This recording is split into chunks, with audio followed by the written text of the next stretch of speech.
Hello and welcome back to The Road to Doomsday, the MCU Rewatch show brought to you by the Nerd Academy podcast. I am your host, Jarod Bachman Stubbs, and I am joined by the lovely Miss Taylor. Hello. And we are here continuing our push through the multiverse saga, through Phase 4, with one of the few multi season series in the MCU in the Disney Plus streaming era, Loki, a show that I have said many times might be my favorite show in the MCU. I think it's kind of in a league of its own. I think the only shows that come close to it for me are WandaVision and She-Hulk: Attorney at Law. Obviously, we've already covered WandaVision, and I'm very excited to talk about She-Hulk down the road. A show that I think does not get its flowers at all. One of the few shows I don't think I've ever seen any of. You've not seen any of She-Hulk, which I'm very excited for.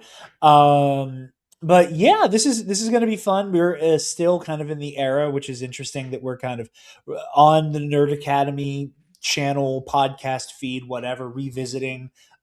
Okay, we're in the realm now where we're revisiting things that we've covered on the channel before, but now with a little bit more hindsight. So I'm very excited to get into all of that. And as we said before, we are covering both seasons of Loki here for you guys today. So very excited to jump into that. But before we get started, a brief word from our sponsors over at Sunday's Bloody Mary. You guys know the drill. Sunday's Bloody Mary has the most badass Bloody Mary accoutrement in the multiverse with their 3-time award-winning spicy mix, as well as their mild and traditional mixes if the spice isn't for you. They also have a brand new, very cute t-shirt on their website on the back that says "I hate Bloody Marys." Just kidding. Something to that effect, which I thought was very cute. I was like, "Ooh, need to cop me one of those." But if you guys want to shake up your Bloody Mary game for the rest of your life, use the code TeenApp at checkout using the link in the description down below and get 10% off your order and help out your favorite nerds while you do it. Another brief disclaimer. To everybody at home, I think I chipped a tooth while I was eating dinner before we started. So if I speak with a little bit of a lisp, that's why, because I keep feeling my tongue get caught on my busted tooth. I shall live. But Taylor, are you ready for some Loki trivia? I sure am. I kept it light. It's nothing too crazy. I'm actually going to save the first question for last, though, because it's my favorite of the bunch. For your first question, what were the nexus events of the 3 Lokis who rescue our main Loki in the void? Oh, Kid Loki killed Thor. Uh huh. Classic Loki was lonely and made his first steps off of the planet that he had self-isolated on. R.I.P. my absolute king. I love him so bad. Love Richard E. Grant. Um, I love him uh, so much. and then my fave, Crocodile Loki ate the wrong neighbor's cat. You're missing a whole ass Loki. I actually did not have Alligator Loki in there. You're missing Boastful Loki. He's kind of sucks though. And I can't believe that you didn't have Crocodile. He was there for all of it. You're right. You're such a jerk. I should have had Alligator I feel Loki. like I Yeah. should still win because you said three. You're right, but I had in mind the human Lokis. So Oh, I don't care. no guesses on Boastful Loki. I don't remember. He successfully defeated the Avengers during the Battle of New York. Oh yeah, yeah, he He did. specifically says that he defeated Iron Man and Captain America, but I assume he means that he won in New York and like Yeah, everybody was felled. Um I in do remember that season now. But in season I sorry. still win. That I still won. Get in the comments. Let us know if you think Taylor wins that No, one. I did. You said three. I did three. In season 2, what is the name of the horror franchise starring Brad? Oh, I don't know. I didn't care about Brad. It is also related to some of the older horror Marvel comics. That would be Man Zaniac. Thing. Zaniac. For your penultimate question, I'm so mad right now. what other popular sci-fi series did head writer Michael Waldron also serve as a writer for? Back to the Future. Sci-fi the genre, not the channel.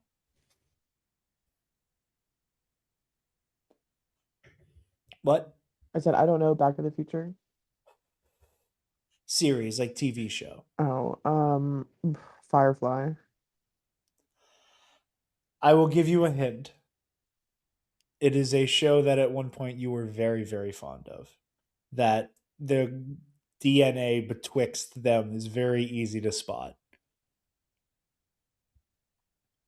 Show that I was very, very fond of. Uh huh.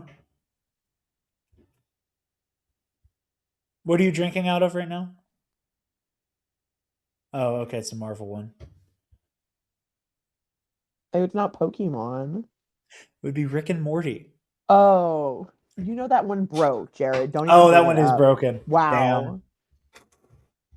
I didn't break it, but I'll find you a new Rick and Morty pint glass. It And was for the your one with the last question, cats, Schrodinger's cats. for your last question, what line of dialogue is repeated by Loki before he ascends to becoming God of Stories from the first Thor film? Glorious Purpose.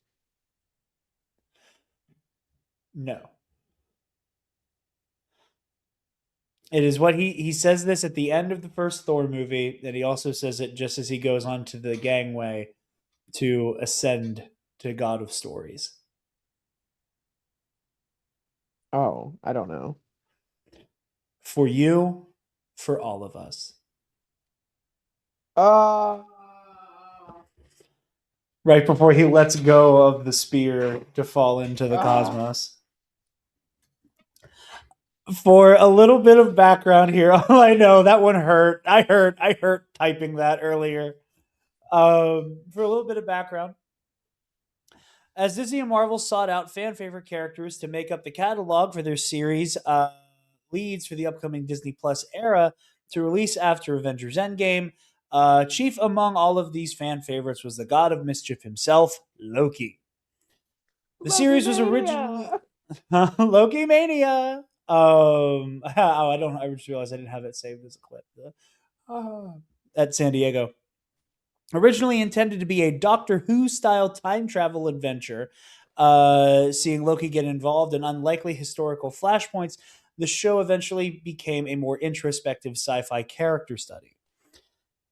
As the multiverse saga began to take shape and the dailies from Ant-Man and the Wasp Quantumania trickled in, the idea began to form to make Kang the Conqueror the central villain of the multiverse saga, and was introduced through a number of his variants in Loki, kind of cementing Loki as the main piece of kind of context for what was going on in the greater multiverse and how this greater cosmology beyond the For what we now Kang. know as the Yeah. sacred timeline, and kind of building out that specific strand of lore for the multiverse saga.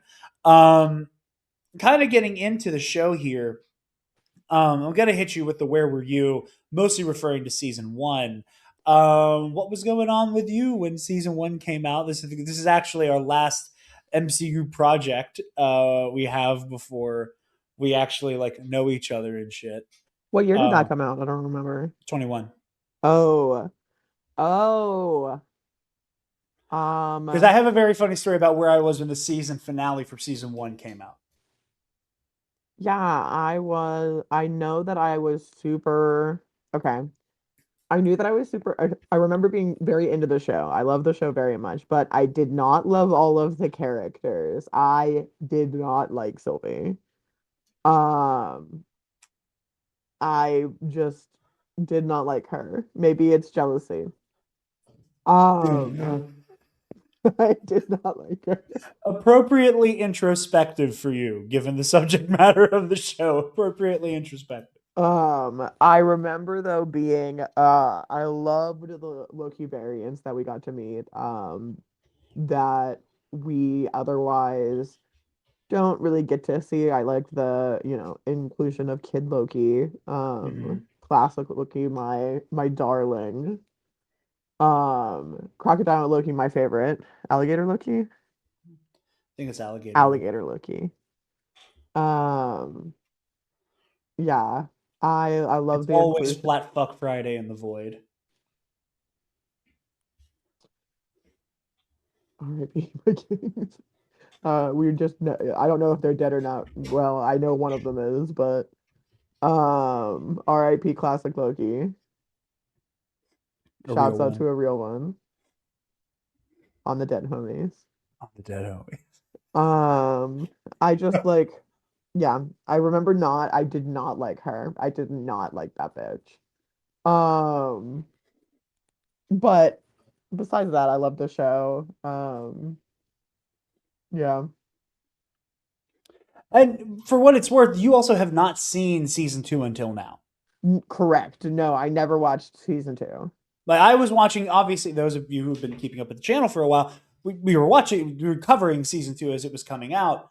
And I do want to circle back to the Sylvie of it all soon because I kind of want to take your temperature on where you're at with her, but we'll do that in a minute here. I hate her fuck ass haircut in season two. Um, for me, I really enjoyed this show. I really liked the fan discussion that was happening with Loki. Um, I, you know, I think this show does a lot of interest, makes a lot of interesting choices about how it kind of bends the source material in on itself. We like to talk about, there's a lot of people who like to LARP and like pretend that they're like as intimately familiar with things more so than they actually are, and it's okay to just say I don't know a lot about this subject, but um, and I've always said like this side of the and of the Marvel universe and mythos is something that I'm not as familiar with. Like the cosmic, like once we get off of Earth, I'm very limited for the most part. Like I I'm more of an earthbound hero person, especially with Spider-Man and more street level stuff and the Avengers. Um and that oeuvre. But I remember being very much on like I because there was just something the way the show was structured. I remember so early on being like, the timekeepers are bullshit. Like and this show was a good ego boost for me because I ended WandaVision with so much egg on my face and got so much shit wrong about WandaVision prediction wise that I was like, oh, like I think the timekeepers are bullshit. And and I think Kang might be involved. And it was funny because, and these are one of those moments where, um, like one of the times, especially now, because it feels like it's so hard for the audience to be surprised anymore. Not in terms of like, oh, like we're numb to anything, but because like the scooper culture is so pervasive. Like it's really hard for a show or a movie or whatever to come out. And by the time I'm in the theater, I feel like I haven't already heard everything that's in the movie. We are only a few weeks away from talking about Spider Man No Way Home, a movie that we essentially knew everything about. Going in, we knew that Matt Murdock would cameo. We knew about Toby and Andrew. The film didn't make any bones about trying to hide the older villains, but like it we knew everything about No Way Home going in. That's kind of like the perfect example. Avengers Doomsday is in a similar situation where with every trailer, every one of those teasers that came out, every piece of news that came out were things that were rumored for a while, like Chris Evans coming back as Steve Rogers, shit like that. And I remember right before Loki started, um, that it was announced that Jonathan Majors would be playing Kang the Conqueror in Loki, or I'm sorry, in Ant Man and the Wasp. Quantumania. And I was like, oh, that's really cool. And I kept saying, like, I think they might allude to Kang. I was like, it makes sense. I was like, because it feels like if you're introducing Kang here, that like we're probably building towards Kang being a big bad. And like talk had already begun to happen about a Kang dynasty and like him being the new Thanos. Um, and I do want to say up top, to do what I did during Loki season two, we're going to be talking about Jonathan Majors. Like we're going to be talking about Jonathan Majors, the actor, Jonathan Majors, the artist. The channel is top to bottom. We covered the trial. We covered all of that news.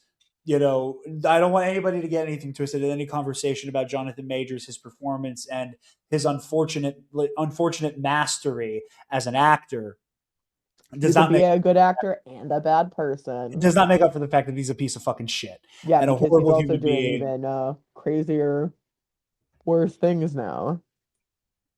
What was that? I He's missed what you also said. doing crazier, worse things Yeah, now now. he also works for the Daily Wire, which is deeply funny that he went from comparing himself to Martin Luther King Jr. to now working for Ben Goddamn Shapiro. Shapiro. Um, Um, but so yeah, I just want to do the Jonathan Majors disclaimer real quick before I get more into the weeds about being excited by seeing him in the finale. Um, but I remember I was like, oh, they might do Kane, they might do Kane, like, they might allude to it. I didn't expect him to show up. And I remember way back in the way back, and people again, longtime listeners know about this. We would go camping. Like it was like me and like everybody who does this show. We would go fucking camping. We did that for a couple years in a row, and it was like the second to last night we were out in our cabin. The season finale came out. And I remember everybody in the cabin being like, "Oh, just be sure everybody stays off of social media, oh, Loki finale." And I was like, "I'm watching that shit." And we were in the woods, so our reception was dog shit. And they were like, "What do you mean you're watching it?" They were like, "We don't have Wi-Fi." And I was like, "I figured out the best place in the cabin for me to be able to, pardon my hiccups, watch this on my phone." So 3 a.m. rolls around because that's when the shows would hit Disney Plus on the East Coast.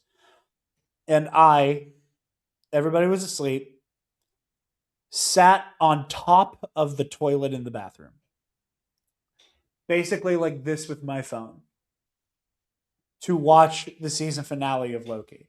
And I was just so gripped and so excited and was just blown away by how by the first season had ended. And I just remember my jaw being in my lap when that elevator door opens and it's Jonathan Majors wearing purple and green. And I was like, holy shit, Kang the fucking Conqueror is here. And they meld him in with the characters like He Who Remains, who's not technically it's Kang, and it's more Immortus than it is Kang, or whatever. But I just remember being over the moon about it. I remember when season 2 rolled around, I was very curious about the forward momentum of the multiverse plotline because I was like, I feel like we need to start establishing like how is this going to work moving forward? Is this going to be more than a portal opens up and an actor from a movie that came out 10 years ago walks through it? And I think Loki, by the time it's over, is kind of like part of what I kind of like a holy trinity of proof as to why the multiverse saga works, in my opinion. Because I think Loki, Doctor Strange and the Multiverse of Madness, and Spider-Man No Way Home are the three perfect examples of the using the multiverse as a plot device to explore grief and to explore trauma and moving on and growing past profound hurt and emotional pain. I think these three projects are the zenith of that. And I put WandaVision in there because they kind of goes hand in hand with um, Multiverse of Madness. Like they're kind of like sister projects. yeah, you One can't really just have has one less without the other. yeah, you can't have one without the other, and also like there's less explicit multiverse stuff in WandaVision. There's a lot of like reality bending, which is multiverse adjacent. But like those kind of go hand in hand. Just before anybody's like, why didn't you say WandaVision? I kind of lump them all together. Uh, but yeah, I want to circle back on what I said now. How are you feeling about Sylvie? It has been several years. It has been 5 years since the show first started. You have had 5 years to kind of make peace with your feelings on Sylvie, and you got to experience the full breadth of Sylvie's story in season 2. This is a character I know you've not cared for much. This is a character you've already said you didn't care for much initially. Has Sylvie, Laufey daughter, grown on you at all? She's fine. Actually, it is still Loki, and I'll fight daughter, but Ghost by Sylvie now, which is whatever. It's fine. I The only reason I phrased it like that is because that's what's on the Funko Pops. Sylvie Laufey Deuter. It's how it's spelled out. But oh no, I think she's fine.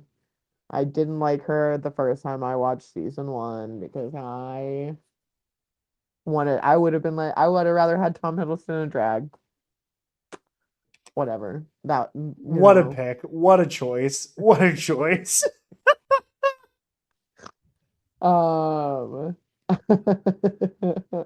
but I hate her fuck ass haircut in season two, I'm not gonna That lie. shocks me. I love her look in season two. I love the coat. I can take or leave the haircut. I love the coat I with hate the the Loki haircut armor. earlier in this season. I don't know, like, but later in the season when it started to get a little bit shaggier, it was a lot cuter. But towards the beginning of it, it was way too short and way too choppy for me. Um, Other than that, she's fine. She's whatever, it's fine. I don't have a lot of time. I don't have it. I think I don't know. Personally, I think it's better that I don't have strong opinions than I hate her. I listen. I'll Um, take it. I'll take growth. So far, you have had a net positive take on all of the projects up to this point that you have said you didn't care for. Even Civil War, you had plenty of nice things to say about. Age of Ultron was still the big one that you had like kind of a 180 on that I was happy about. But I think she's fine. I think she's okay. fine. Um, you know, I don't have a ton like I just don't have a ton to say about her. I don't hate the way I don't hate her. I'm not like gonna, bust the You've door moved from down. negative to neutral. You've moved from negative to Yeah. neutral on Sylvie. Yeah.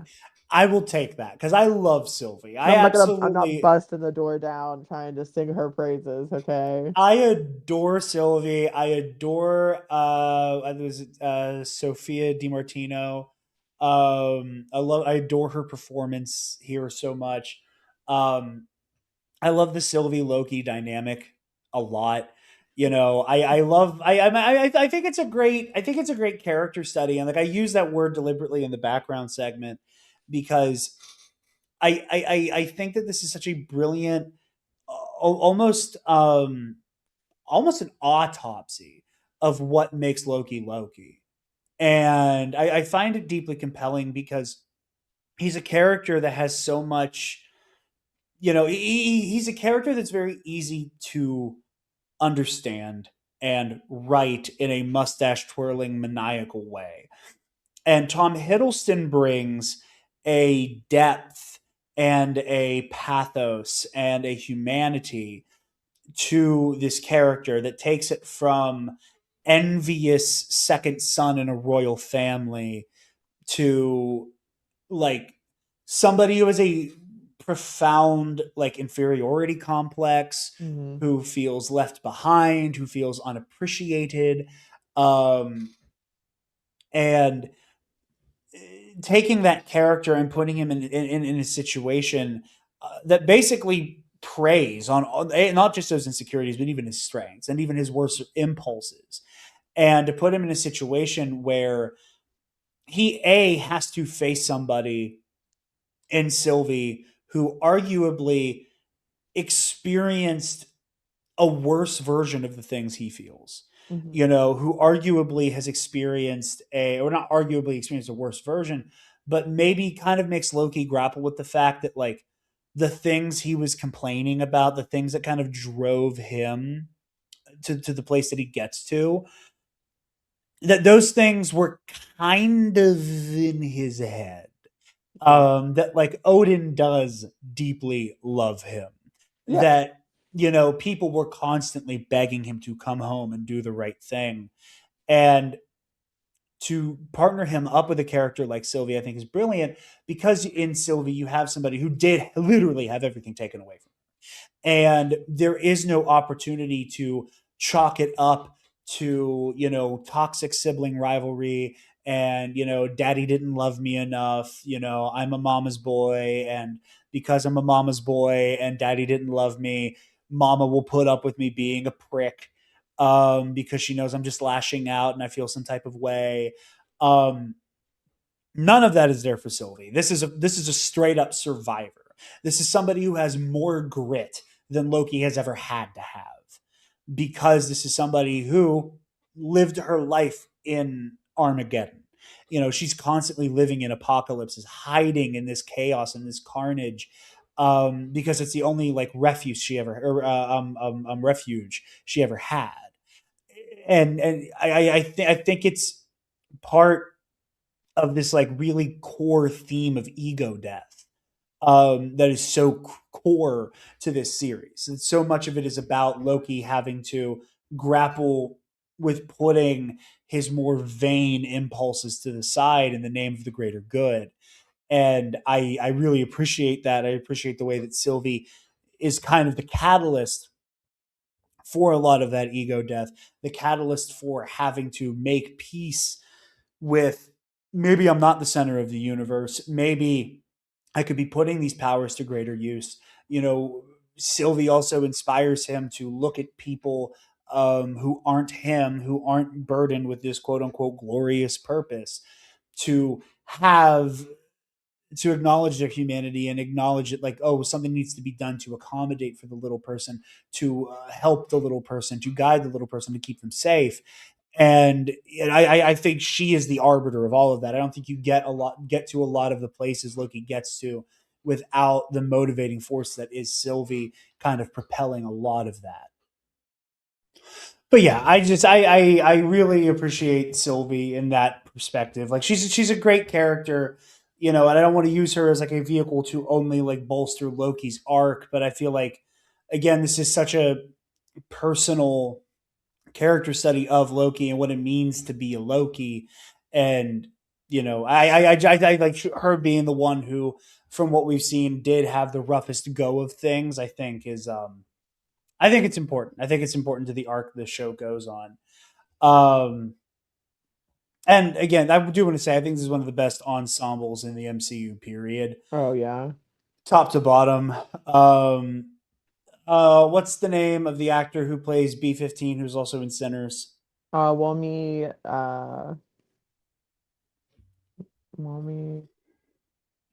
I know her last name starts with an M, but I don't know how to I couldn't pronounce it. I remember how can't. to pronounce it. Hold on. I see it in my mind's eye.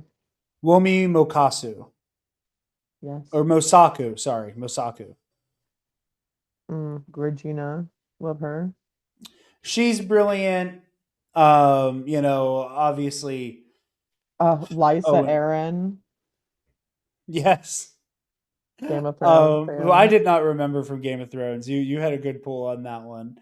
Um, She's the Scottish Minute Woman mhm. in season 2. But uh, her and B-15, Lysa Arryn and B-15 really play off of each other super well. their chemistry is so great, and like they're like, especially in season two, because there are so many characters who kind of just have like bit roles and aren't there for a ton of the story. Um, but little moments like that with what is her General Docs and B-15. That's great, especially like the moment that Docs's contingent of the TVA is ready to cooperate, and then Renslayer, who again, stunning performances. I think Renslayer is really compelling. I have a lot to say about her later. Um, and then Owen Wilson, like Who doesn't love Owen Wilson? I've never been a big Owen Wilson guy. I think part of that's because I haven't seen him in much. I think Owen Wilson's one of those actors who, like, the internet has a perception of, and like he has a identity that's kind of thrust upon him by popular culture that, um I don't necessarily want to say takes away from his artistry as an actor, but by 2021, when I hear Owen Wilson, I think of Ciao. I think of wow and ka-chow. Like, that's what I think of. And that's not his fault. I know he's a good actor. I know people have really appreciated his performance in a great many things. Not Quentin Tarantino, but many other people. Um, Quentin Tarantino doesn't like him either. No, no. Whenever Quentin Tarantino went on his like crash out tour about Matt Lillard, Owen Wilson also caught many strays from Tarantino. Damn, him and Paul Dano. And Dano, yeah, it was Dano, Dano Wilson, and Lillard all were catching strays. But no, so I was like, okay, cool. Like almost, I know he's a good actor. I'm excited to see him in a role that isn't ka-chow, wow. Octavius, man, come on. And like that kind His of. name was Jedediah. I was talking about the Roman guy. I was speaking from his perspective, but I understand, but you're talking about Jedediah. I am talking about Jedediah from Night at the Museum. But Put some respect on my little king's name. Owen Wilson and Tom Hiddleston have such unbelievable chemistry. Oh my God, so much fun too. Which, like, who would have thought to have paired those two in a scene together? Whoever would have thought of that? Like Somebody it's on such a acid brilliant watching casting. Disney Plus just scroll like the title card scroll. And they saw Cars and Thor. Avengers and went, "Oh, what if Lightning McQueen and Loki became best friends?" Yeah. But and I think again, like in the way that so many of these characters rub off on Loki, like Mobius being What a cool name. what wow, that's a cool name. That's you. I think, if Loki sees that the plight he kind of imagines himself having from Sylvie is what like one of her major draws and like kind of a call to like represent people and understand that like people need need to be advocated for by those with power, especially unimaginable power. Um Mobius, I think, is the first time that Loki gets the opportunity to see what like the call to duty looks like in a way that's unvarnished by Thor. Yeah.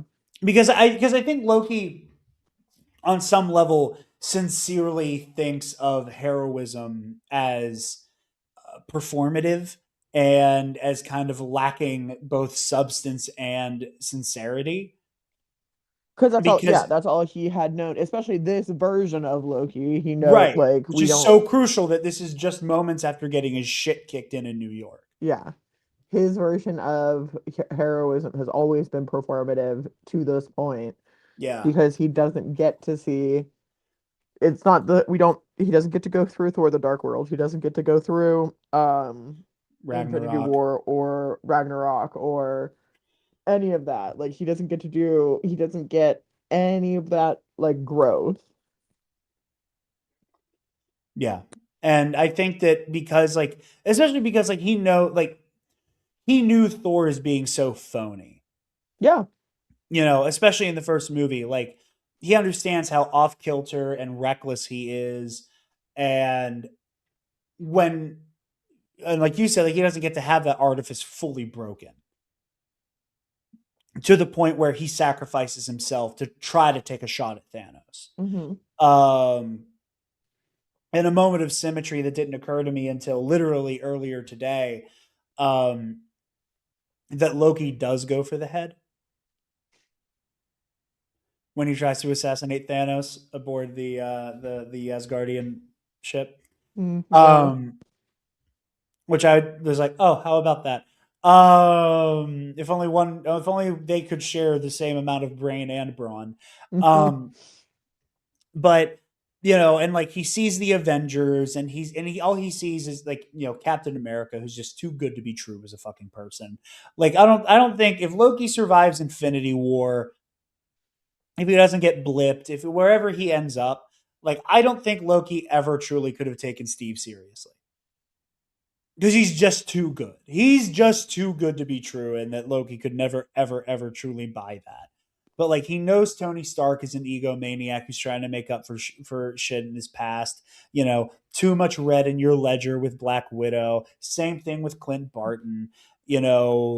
Banner's dealing with this literal uncontrollable rage monster, and he thinks his brother is a fraud.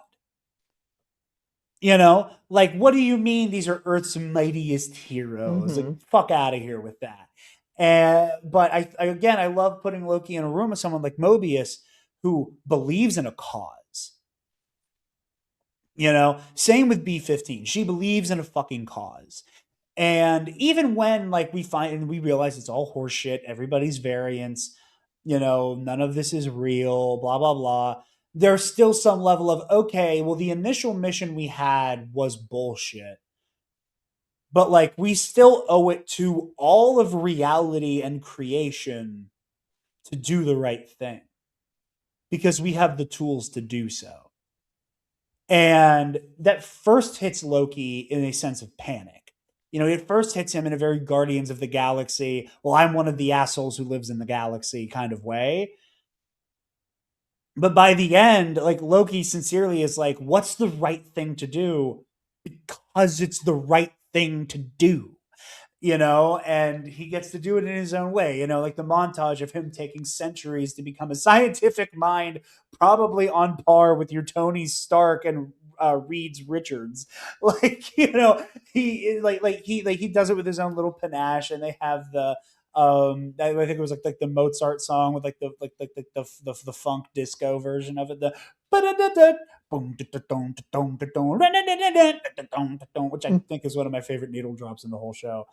um like you see Loki take on a heroic nature. He's Loki about it, but he becomes a hero. He's doing heroic things, and it's because like he is seeing disconnected from Asgard, disconnected from Earth, disconnected from all of the reasons he would naturally resent it and not believe in it, that people do things like what his brother does for the right reasons. And I think kind of in tandem with that, because it is literally by Mobius's hand that it happens, the way that Loki, like the journey of his ego death begins with, well, here's all the shit that would have happened to you. Oh yeah. And we're just going to drop this in your lap. Because that was one of the main things I was kind of unconvinced about going into the show was I already saw Loki go on a, let's count it, Thor, Avengers, Dark World, Ragnarok, Infinity War, 5 movie arc of the, you know, proud piece of shit God of Mischief to, I'm probably not even going to succeed, but I might give you an opening to do something to give his life knowingly. And I was like, well, I saw him do that already. So either this Well, show is going to like be going four back. times. Yeah. And I'm like, so either this show is going to be, let's fully milk God of Mischief piece of shit Loki for a season or two, or he's going to go on that same redemptive arc. I don't know if you can do it twice. And I think it's brilliant that the show acknowledges that and goes, yeah, so we're going to start the show by showing him this is what you will go on to do. This is This what is you what would have gone everybody on to already do, knows about you. you know? And I think it's such a great way to be like, okay, you have no reason to put on the fucking act now. Because we know everything. We know that your story is supposed to end with you being murdered by Thanos, by you sacrificing yourself and being killed by Thanos. We know. So you can stop monologuing, you can stop puffing up your chest. And I think that's one of the things I kind of struggle with this show and kind of lose sight of is that, in the same way we talk about with Thor, the trade off with Thor becoming more human and becoming more well rounded is we lose like the Shakespearean larger than life space god mage warrior guy, and he becomes a lot more down to earth, and he becomes more of like a guy with these powers who comes from a crazy place. And I think this show does a similar thing with Loki, where we lose a good bit of that conniving but charming, freedom is a lie, and your people were meant to kneel, Oh, but that's not really glorious who he was, and purpose. he admits that immediately. Oh, sure, but I'm saying But But like, we don't lose his charming mischievousness. In fact, he uses it for the entirety no, sure. of. I'm saying the kind of like quivering asshole version of Loki that is so fun to watch. You know, that like we know even without this show, that's not who he really is. No, Like but it's just yeah, it's how quickly that goes away. Like within because it an never was instant. real. Yeah. And he's like, well, fuck it. Y'all already read me for Phil. It was never real, and we never like we don't lose the big parts of him that make him who he is because we get them all the way till the end. Again, we get the okay, let's try that again. Um, quicker this time. Like we get those like little like I don't So have to good. explain anything. Let's just keep going. Let's just keep going. Come on, come on, come on. You will play like come on, come on, come on, come on, come on. All right. Further back this time. Okay, how long would it take for me to learn conceivably everything that you learn that you know? Centuries. No Centuries problem. later. Like it we don't lose that charmingness, and I think that that is so integral to his character and the way that Tom Hiddleston plays this character, and the reason that he is so beloved is because at no point does Tom Hiddleston ever lose sight of what makes Loki Loki. What makes a Loki tick? And Tom Hiddleston knows intimately what that is. And I think it's a beautiful performance. I think it's a wonderful top-down performance in each season, the way that he grows from um, you know, uncaring to the person who is holding everything together.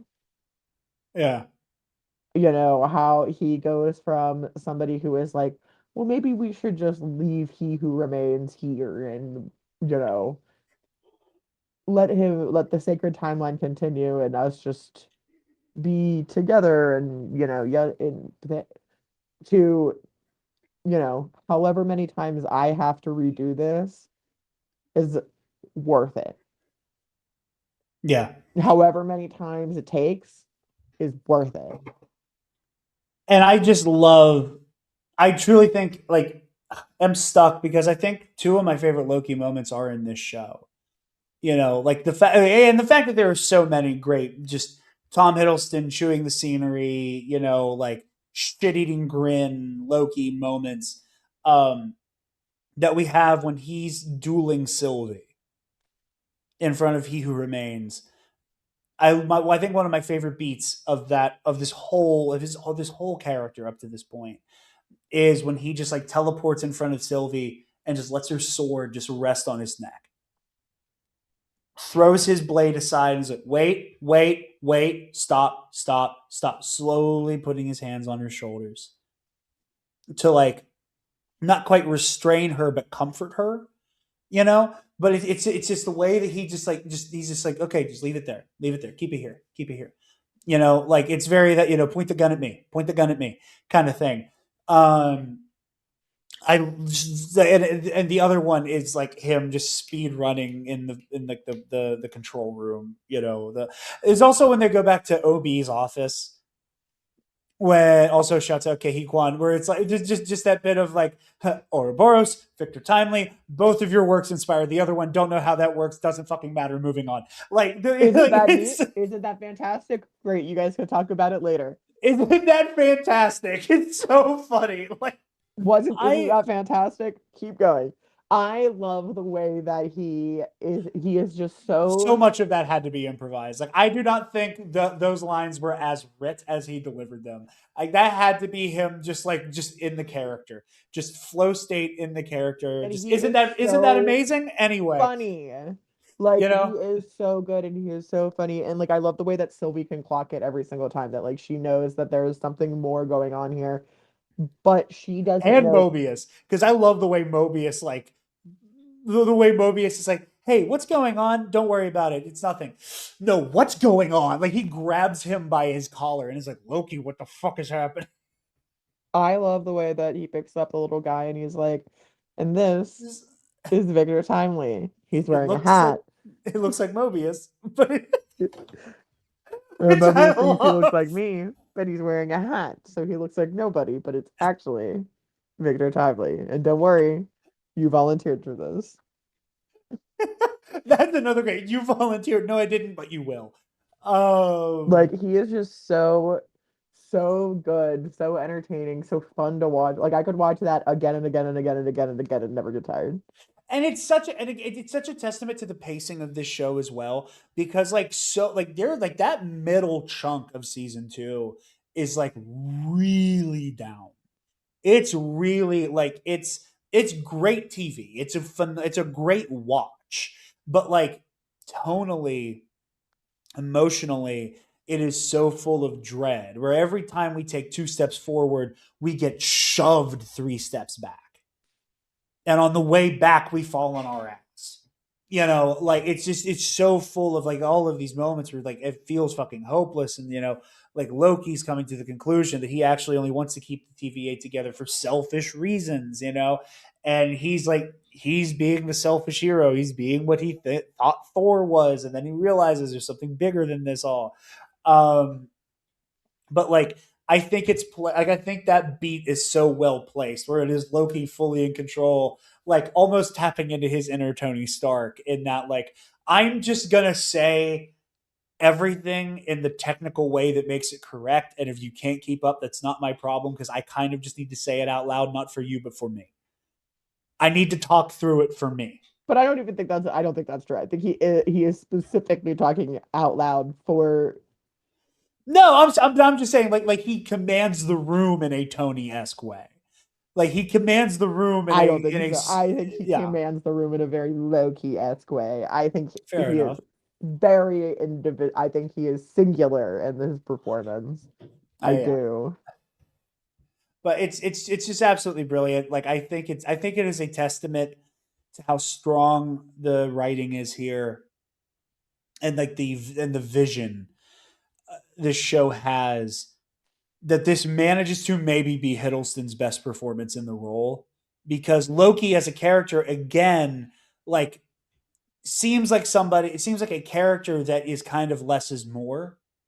That like can you really center a story on this character who works in bursts, and the way, and it's so masterful in the way that it handles him, and I'm stunned by it. um I do want to talk about Ravonna Renslayer. We had a conversation this morning that I said I wanted to have on air, and we will probably just end up repeating the conversation we had in the car for everybody at home. um I felt last night when I finished rewatching the show, I felt a level of empathy and sympathy for Renslayer that I did not feel the first time I watched it. And in a show that is about rebirth, in a show that is about ego death and second chances and kind of like reinventing yourself, there was a part of me that felt like watching Ravonna Renslayer sitting in the wreckage of a former TVA look up into the sky at first with just absolute defeat and sorrow, and then with utter terror at Eliath, that felt like maybe Ravonna didn't deserve to go out that way.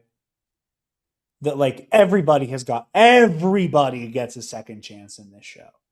Everybody is given a second chance whether they want it or not, and they become better. Even Miss Minutes is getting fucking reformed in some way, because she's Against her getting will. yeah, she's getting reprogrammed, but like even she gets to live on. Against her will. That's an AI conversation we don't have time for on this episode. But Miss Minutes, there's your fucking toaster oven. There's your fucking toaster oven. Don't come at my boy the Vision like that ever again. But The only difference is that Vision has a human form, and that's what Miss Minutes was begging for. which part one, fuck Tara Strong. Um, part two, God, that is such a good performance. Like fuck Tara Strong, fuck Jonathan Majors. That like all I need was a body to be with you. Hey, heebie jeebies. Love it. But I don't know. I feel like Renslayer was kind of thrown to the wolves in a way that maybe was unfair. And you disagree. You think Renslayer got her just deserves, I and do. I want to hear you talk on it. She was given a second chance and she called the Minutemen in. She was given a second chance in season one by Sylvie in the courtroom, and she, instead of be like accepting the second chance that she was given, doubled down on it. And then she doubled down on it again with Victor Timely and that whole plot. And even when she found out that Miss Minutes was setting her up, she still doubled down on it. Like every single time, every turn, she was going to do the exact same thing. So like I don't feel bad. I don't feel bad for somebody who got their just desserts whenever they were continuously showing that they were going to continue to do the exact same thing that they have been doing every single opportunity. You're Can't feel not bad. wrong. It is one of those things where I can't say you're wrong, but there's also a part of me that feels like, and I She don't know, was maybe given the opportunity multiple times. this is because I still have a little bit too much Attack on Titan on the brain. There's a part of me You would have given Aaron Yeager another chance. not quite. There's an interpretation of Aaron Yeager that I have come to not necessarily agree with, but appreciate as an interpretation. It is not my own, but it is one that I'm like, does make him compelling. Is this sense of like, because of the nature of like the bootstrap paradox and the time loop element of Attack on Titan. Spoilers for Attack on Titan. Um, that like Aaron did try to figure out ways to not make the rumbling happen. Okay. And that like every time he tried to make it not happen, the things he thought he was preventing happened anyway.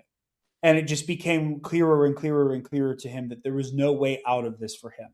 That Got like it. that like he kept setting things into motion by trying to avoid them.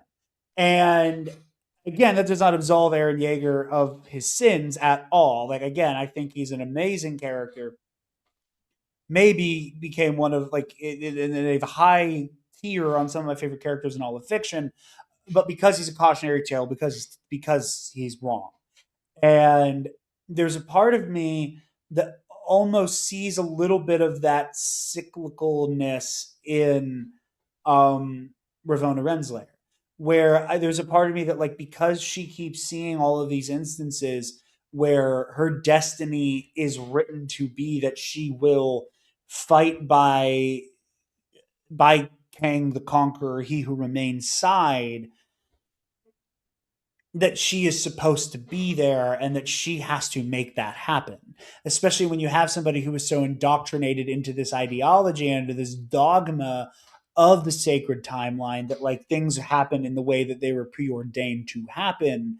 There's a part of me that looks at her and sympathetically goes, you don't think you got a chance to break this cycle for yourself. And like, and because everybody else who's processing, who am I, who am I meant to be, who do I want to be, what am I supposed to be, what's the right thing to do, almost everybody who's having these internal, like, these very much in the interior, very heady, like Eckhart Tolle, like collective unconscious, the self versus the self kind of conversations.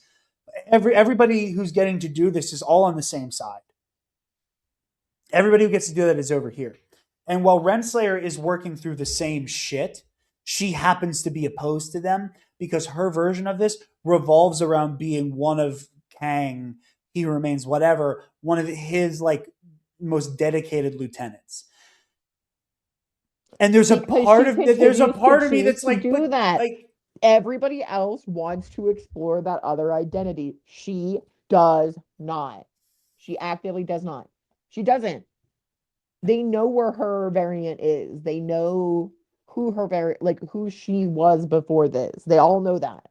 Everybody knows that. And she continuously chooses to not want, she does not want that. That's not the life she wants. She decided that she does not want to explore that identity, and everybody else did. Everybody else was like, who am I? What is this greater existential journey? And she was like, fuck that shit. I am Ravonna Renslayer. That is who I am.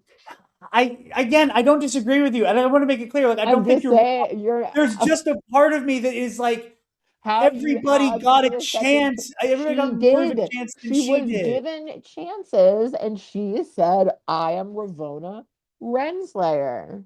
But there's a part of me that feels like that, like so much of that is on Kang. No, it isn't. It's on her. She has the autonomy to make her own decisions, and she did. And she said, I am Ravonna Renslayer. Sylvie gives her the opportunity, independent of everything. She literally says, take me to them and we will figure out who you are supposed to be, all of these things.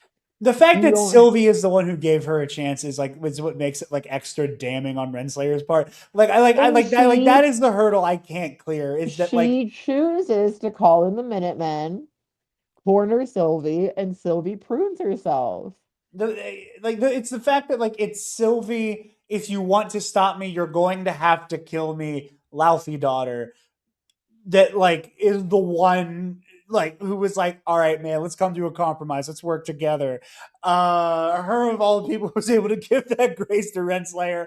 Like, you know, again, I don't disagree with you, and I think I do agree that like, you know, that maybe Ravonna is meant to be proof that like if you don't break the cycle, if you don't make the choice to do it for You your can't to do at the it. very least begin to do it for yourself, like it will lead to destruction, and You she's meant to have to show make the like choice for yourself to do better for yourself. ah You cannot rely on the goodwill of others to make that decision for you again and again and again, despite the fact that they do. And they did in the show again and again, gave her the opportunity to change. you're right. I I I don't know. can't I I don't can't know tell why I this is. I don't like normally characters like this. I have such little sympathy for. I Like again, those of you at Jared, home, I feel like it's because she's a woman. no, it's not even that though. Like there are other like women in fiction who like occupy a similar role to this.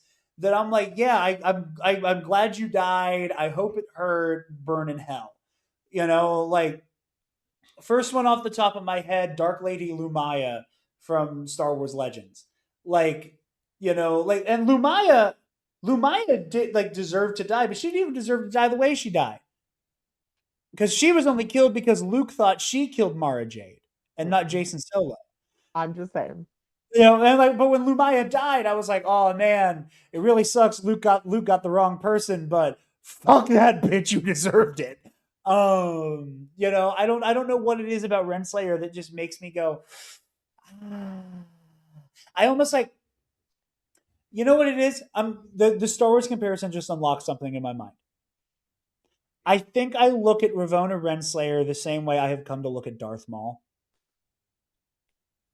and a like you just were never given the tools to understand why you're fucking like this, and it has led so tragically to so many horrible decisions and so many lives destroyed that like your story could only ever end this way. But she was given those choices. In the same way Maul was, he just didn't have the tools or the ability to accept them, you know. And it's heartbreaking, it's tragic, it makes you tragic. But I do want to talk about He Who Remains slash Victor Timely. Mostly because, you know, there have been a lot of alleged leaks about what Avengers the Kang Dynasty would have looked like.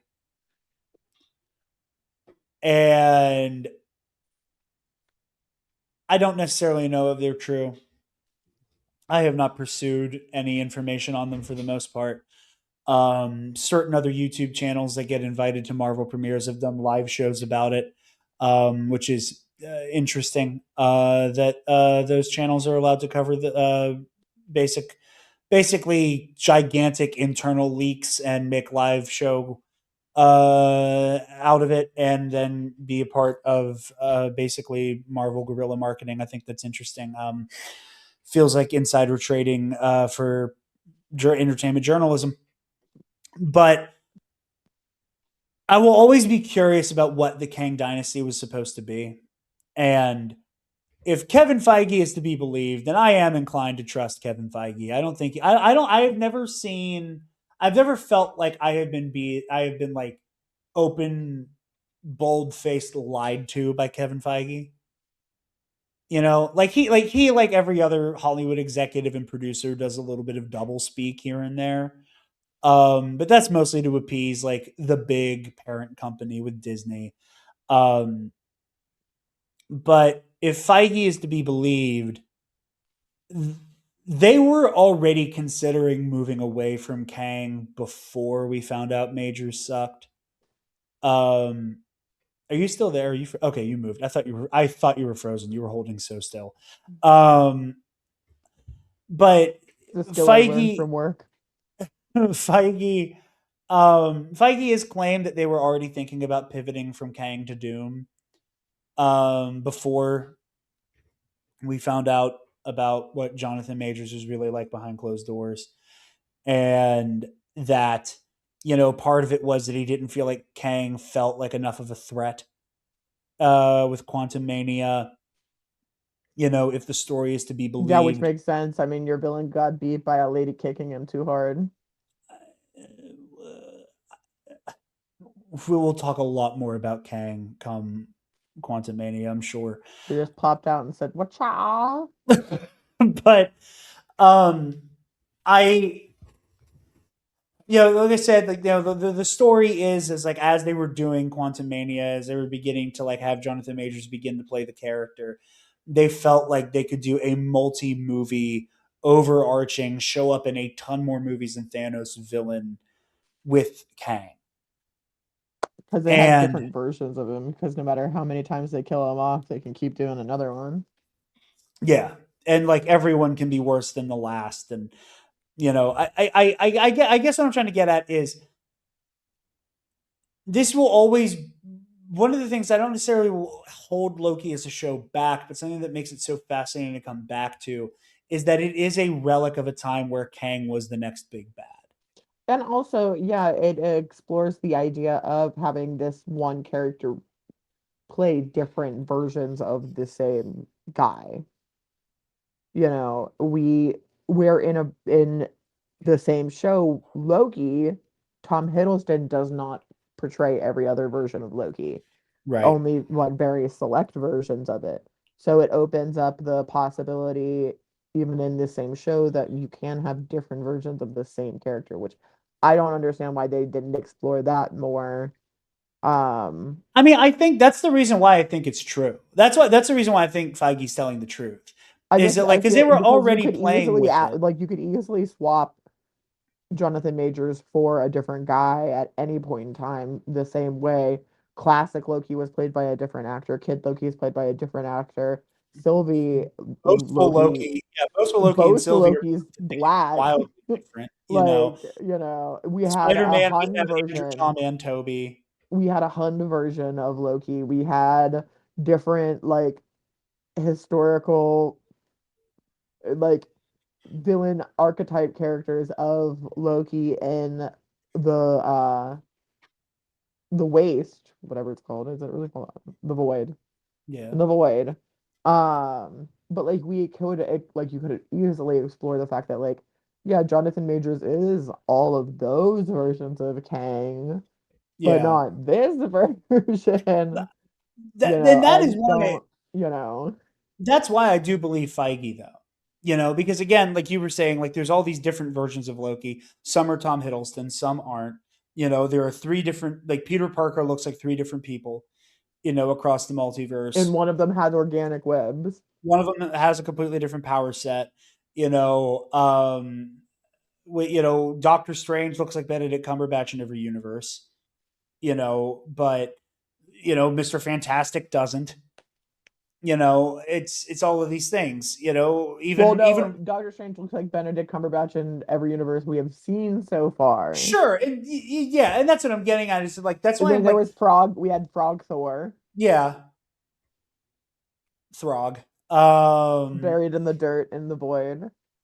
but like all of that to say, this is why I do believe Feige that they were already going. You know what? Maybe Kang isn't the one because they could have recast it. They very easily could, but I think it was. I don't think we should put all our chips in on Kang the Conqueror, and then Jonathan Majors just derails as an investment, and they went, okay, fuck it, Doctor Doom, we're doing it. Like we were already thinking about moving away from it, and I think that was the Nail death in the blow. coffin. But I don't know. I think Jonathan Major's performance is so interesting because you made a really interesting point when you got to the end of season one where I was just talking where I had just finished season one the day before, and then I came into the room and you were rewatching For All Time Always, and I just happened to walk. I was making food. I just got home from work, and I was like, God damn, why did he have to be a bastard? Like, why did he have to suck? Because I love his performance here as both Timely and He Who Remains. And you were like, he's doing great. I think it's replaceable. Oh yeah, immediately. I And was like, I there are think so you're many right. other actors I was like, I could envision in this role immediately. And the first one I could think of was Sterling K. Brown. Yeah, you said Sterling Kane Brown. I said Coleman Domingo. Giancarlo Esposito. Like it was like you and I basically just sat there for like 5 minutes, just going back and forth with actors who could play Kang Mhm. and bring that level of menace to rival Thanos. And I don't know. It's just such an interesting bag of cats that I don't think I'll ever be able to truly parse because on one hand, I do agree that I do think he could be easily recast, but there's also a part of me that looks at this show and goes, "What was the?" It's hard to use this word when talking about the MCU, but like, what was the end game here? Like, what was the plan? Like, what was Kang To be honest, supposed to evolve into? I feel like the end game for Kang would have been the Young Avengers. Because we did get so much set up so quickly. We had Billy Tommy, we have Yeah, Kate and Hawkeye, we have Yelena, who wouldn't technically be a part of the original lineup, but she yeah. easily would have been included because of the how beloved she became through that show. You can And also then we use the have name the Young Cassandra. Avengers and still Well, no, just I do a mean new actually lineup. even Young Adventures was one of my favorite No, comic sure. runs. I say that because I was also going to say Kamala Khan. Yeah, well, but the thing to me that sets it apart is um you have a young Kang, the Conqueror, and Iron Boy is he's just actually a child King the Conqueror. Iron Lad. Whatever. But I yeah, will. he I is just refuse to hear Iron Boy because of Spider-Man discourse. oh no, but yeah, he is a young king, and Yeah, his whole goal was was to prevent the great intergalactic King the Conqueror versus King the Conqueror war.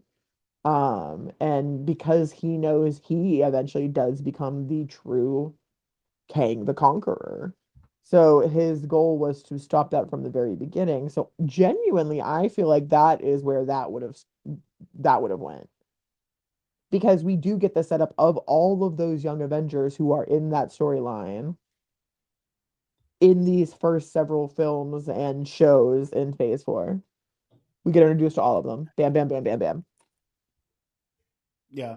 Plus Kamala, who I think would have been a huge part of that if that was the And direction they went. yeah, easily because they would have swapped her out for Iron Patriot, which we still get introduced to in the Falcon and Winter Soldier is Isaiah's nephew. Patriot. I said Iron Patriot. Or fuck, whatever. Yeah. I wish it was Iron Patriot. I love that fucking suit. But no, I don't disagree with you, and honestly I think there's still hope for that because No, like there there was a definitely is because we still get growth on these characters, and we are gonna get a young, like young adult Tommy here in whatever next. Vision Quest, which Yeah, allegedly will be one of the later things we'll have to talk about. But like, but there's not only that. Like, there's like if that leaked concept art is anything to go off of, from like what was it like mid last year? Like there was a thing where it was like Kate. I think it was like it was at the very least Kate and Kamala, and they were hanging out with Wong and Star Lord, and like I think some of the other younger heroes were with them. but yeah, that's a second gen. Like Yeah. we're looking at the of And if it's multiversal, if it's a battle world thing, go fucking ape shit and throw fucking X-23 in there too. Like just have it be like all of the young buck like successors pull up. Kate, Kamala, Billy, Tommy, God. Do I Laura. hope we get Daphne Kane back as her? Oh yeah, same. I hope she's in whatever the post Secret Wars X-Men lineup is. Um, even though I know you want Dakin more than anything, um, but yeah, I just I just don't know what to make of Jonathan Majors. I know what to make of Jonathan Majors. I don't know what to make of Kang. I we'll get to Quantum Mania. I legitimately, if he's as good as I remember, he was the best part of Quantum Mania. And that's a movie I Yeah, don't hate. That's a movie I don't hate. But I think his performance is I think great. neither of us hated that movie. Yeah, yeah. And like I said, we'll see if it's as bad as people say it was. And maybe you and I were just both on the people just want to hate it train. Um, but yeah, I just Sorry. it's always going to be this kind of symbol, like Loki, especially like Kang and Quantum Mania is going to have that like, oh, and we will never get follow up on this. Yeah. Like even at the time we knew this is probably going nowhere because, or no, it was right after that. It was right after that we found out he sucked. Um, but it It was was just right before Loki season 2 came out, I thought. no, I have it wrong because we're doing it in a weird order. Yeah. Quantum Mania comes out in January, and I only remember it because the news broke on my birthday, and we're recording this a couple days before my birthday this year. We were at Dave and Buster's for my birthday. The news breaks Jonathan Majors beat the shit out of his girlfriend, and Loki season 2 was coming out after we had already found out, and the trial was ongoing, and all of that stuff. If I'm right, if people can No, correct that's me in the definitely how comments. it happened.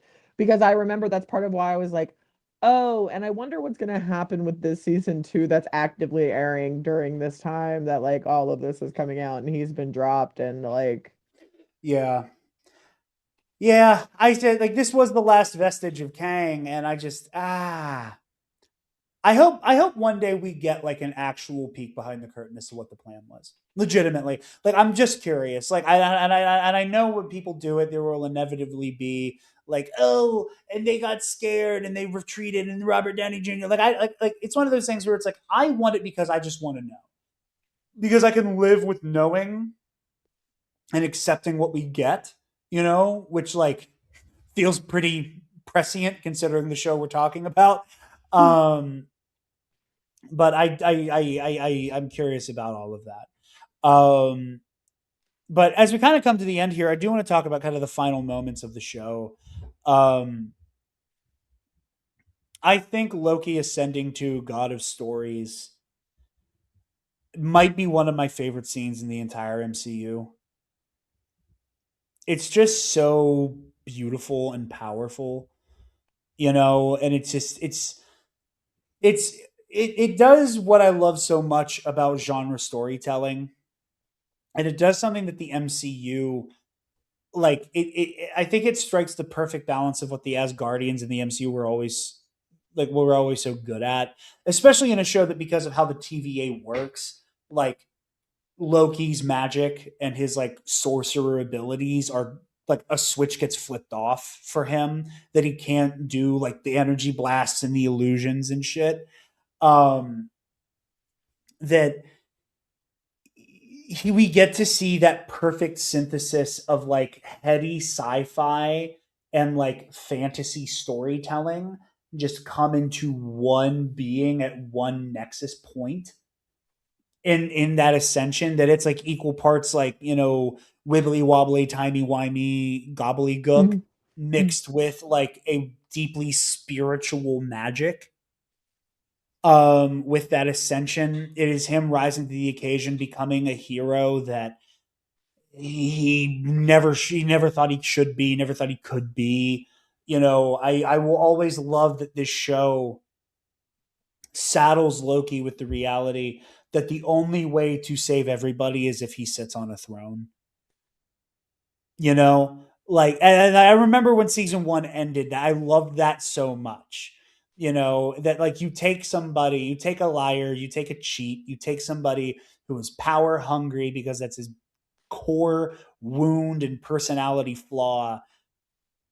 You take that person and you Give force him them. everything he's ever wanted. And beans. The only way to save the universe is if I become capital G God. Not the God of Mischief, not a God, not the God of an idea or a concept, that I become the God. And for him Don't to say that, Jared. sincerely, You'll get all the Christian hate. um, but it's such a fascinating place to put him in. And he doesn't want it. It's the source of so much tension between him and Sylvie. Sylvie loses her ability to trust him for most of this show because she thinks he just wants power. And you can't blame her. Loki even says it. You can't trust me. I am the most untrustworthy person in reality. But we can't just kill him as much as we want to. And it's Loki having to deal with his own stubbornness, that own desire for revenge and vindication. Um, and for the show to end with like him taking the throne, like it does truly recontextualize burdened with glorious purpose. That his purpose is not to be glorified. Classic Loki. His like, but like it's also just the way it's just it's like you just like dissecting that phrase, right? Burdened with glorious purpose. And that he is like, because like when you hear him first say that in Avengers, when like the way he carries himself with that mantra, he is saying that he is burdened by being glorious. His purpose is to be glorious. And by the time the show is over, he is burdened, and his purpose is glorious. Does that make sense? Yeah. Like there is glory in the burdenful sacrifice that he makes. Like, and the way that the show begins and ends with that very idea, quite literally, it is a perfect circle of glorious purpose. And the way that phrase itself is just as fundamentally redefined as Loki Laufeyson here.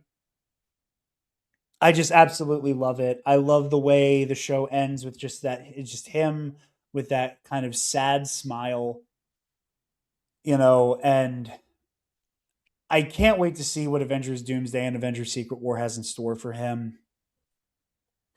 I can't wait for a Thor and Loki reunion. Yeah, I want ultra powerful Loki to meet back up with his infinitely somehow less powerful brother. And you know what I'm really excited for? Not that this version of Loki needs it at this point, but I think this version of Loki deserves to hear the Thor that went through all of this, that he has gone through up to Yes. this point, See him in all of his glorious purpose at and the be end of like, all things, being damn, bro, good job. essentially Loki is he who remains now. Like Loki is the Yes. binder of all time and the all things, all life, all love, all, you know. every story of all time goes in and out through him, and that is, I think it's not, I don't necessarily think it's a sad smile. Um, I think it's a wistful smile. Like it is Yeah, a, that's a better word. It is wistful. he gets to see Mobius's life. He gets to see it from afar. He gets to see Thor. He gets to see B-15's life, but he gets to see it afar. OB's life, but afar. And all the All versions of it. All the versions of it. Pillboy's life, he gets to see, but he sees from afar. Casey. Yeah, You have any Casey. idea how much you confused me every time you said Like, Pillboy? oh my God, Pillboy, is he gonna be okay? The Good Place fans know who I mean. Pillboy. Pillboy Coming is an soon to integral Disney Plus, character. The Adventures of Pillboy and the Stranger.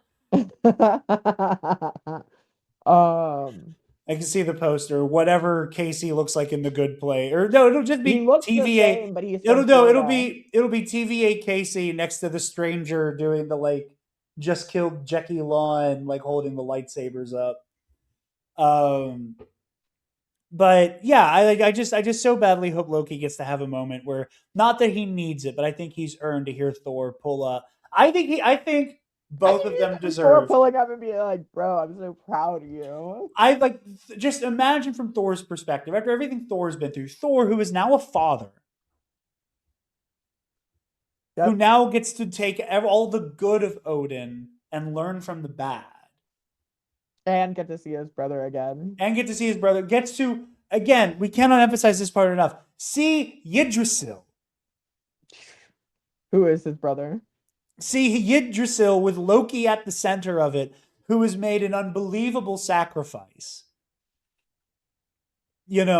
Get to be like, damn, bro, I'm really proud of you. I I'm hope that so proud of in, you. Loki, I hope that Loki. I hope that in Doomsday, whenever it gets towards the end, how we see Loki is that he just pulls the string of time close to his face and he is like, no more. And then he just flicks it out. And what And Robert all of the Downey characters Jr. go just back to like where they're supposed to goofy go. style, just across the Yeah, multiverse. everybody goes back to where they're supposed to go, and Doctor Doom just is eaten by time. I've seen so many videos on TikTok where like the actual video footage is that like hilarious meme of like Joe Rogan at the UFC fight where he's like there with the other commentators and judges and like the one guy just starts putting belt to ass. He's like, ah, ah, ah, and like shaking their shoulders. I've seen so many versions of that where like the caption is like this is like Doctor Doom getting ready to finish off Thor, and then we hear this music start playing, and it's the run, run, dun dun dun dun. Dun, dun, dun, dun, dun. Like And it's Loki's like theme God of music. Stories Loki pulling up to start doing to Doctor Doom what Thor did to Thanos at first, where he's just like fucking beating the dog shit out of him. I think Doctor Doom's gonna kill Loki. Honestly, Jared and I want to tell you this right now. If that happens, I'm leaving the movie theater. Okay, no, seriously though, I think Loki has been set No, up to I'm be like done. Molecule I'm Man. done. I'm I done with think that he's shit. going to be I'm the done with that Molecule shit. Man of this. I think he's going to be one of I those like am done with that shit. I've seen him die in every movie. Okay, I'm done. I'm over it. it's a tradition, No, honey. it's not. No, it's bad now. It's done and it's over. He And you is. haven't seen him die in every movie.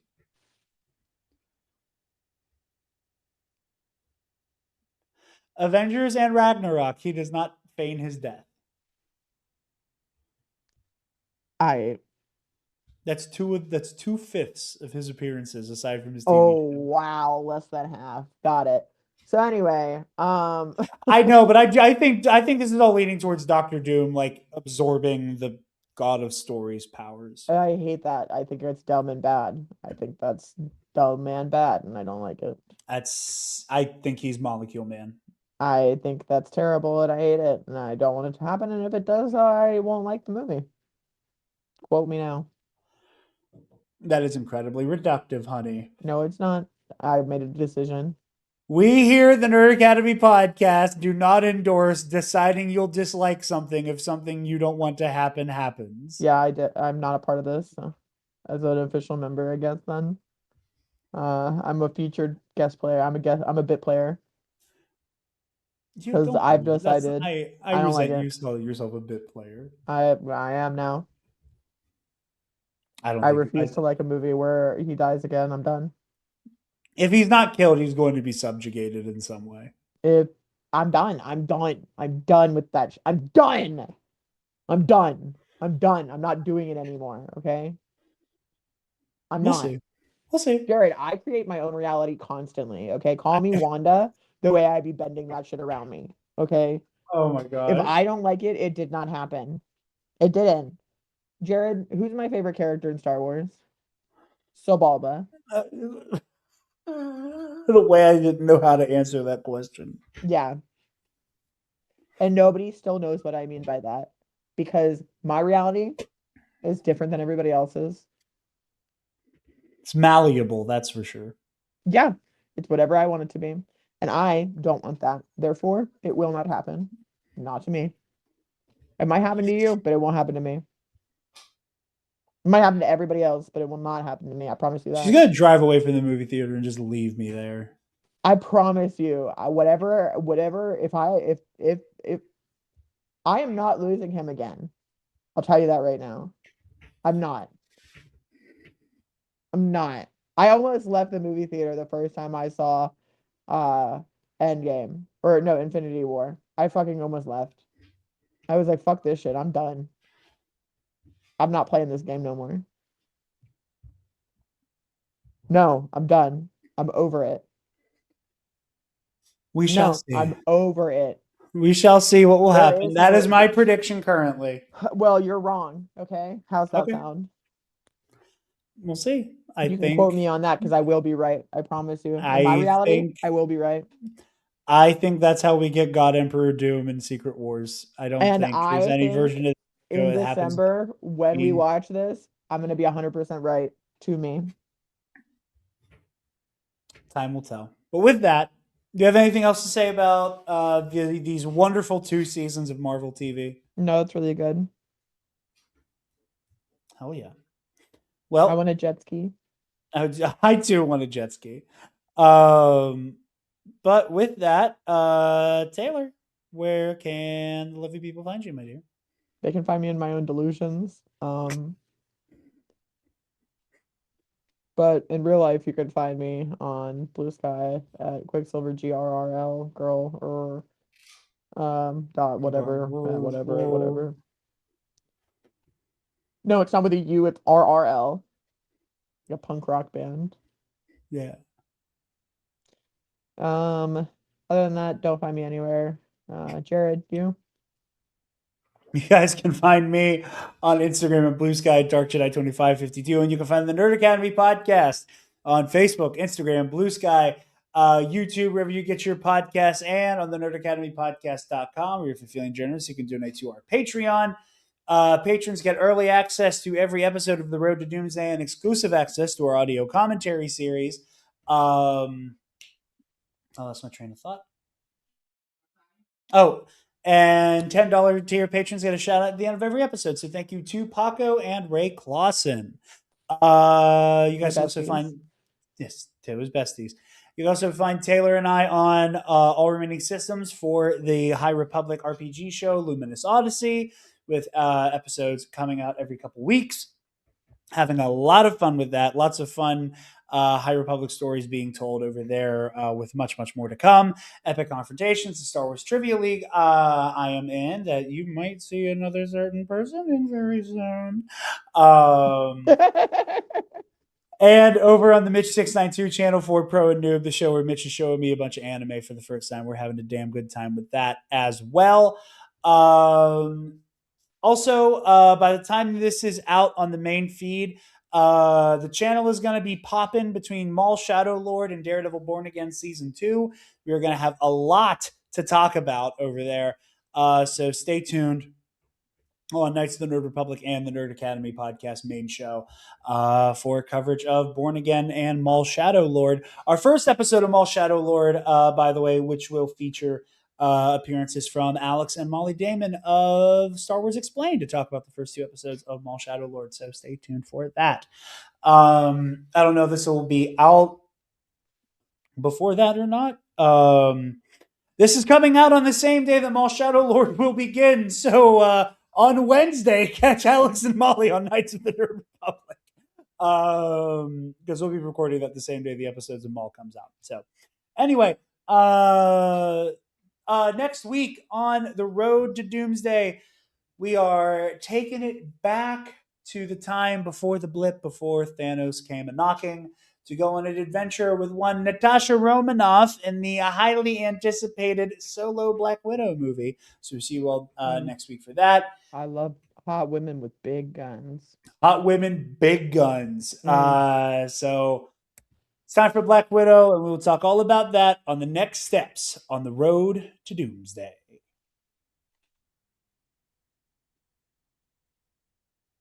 You're going to say goodbye? Bye. I get yelled at when I skip it. Stop! Move away from the cookie jar!